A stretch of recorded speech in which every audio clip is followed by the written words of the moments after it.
Nous allons terminer donc notre chapitre sur les comptes de charge, donc tout ce qui concerne la classe 6, donc sur les bases de la comptabilité pour les associations, sur BP Compta Association Pro, sur jean-pierre-villette.com, sur la classe 68. Alors, ici, bien sûr, hein, c'est surtout destiné aux associations qui sont en mode créance-dette et qui, effectivement, a acheté donc des immobilisations. Hein, donc, un petit rappel, alors on le verra en détail sur la formation spécifique par rapport aux immobilisations. Donc, quand vous achetez un bien qui est lié au fonctionnement de votre association qui dépasse 500 euros, c'est une immobilisation. À partir de là, une immobilisation, ça se déprécie tous les ans.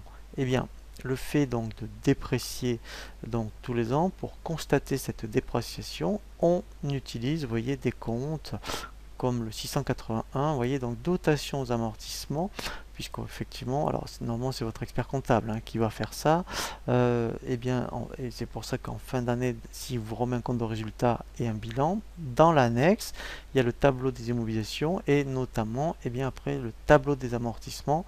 Comme ça, tous les ans, vous pourrez voir, et bien effectivement, en fonction des mobilisations, vous voyez, un corporel, par exemple, et bien donc le montant de l'amortissement. Alors, on peut aussi rencontrer, vous voyez, donc là, c'est des dotations qu'on appelle aux amortissements d'exploitation, mais après, il y a donc ça peut être des dotations pour donc des éléments financiers, puisque effectivement, eh bien, alors on le verra vraiment dans les formations, je dirais que sur les opérations courantes, hein, on peut donc avoir donc des participations financières et effectivement, ça peut malheureusement se déprécier.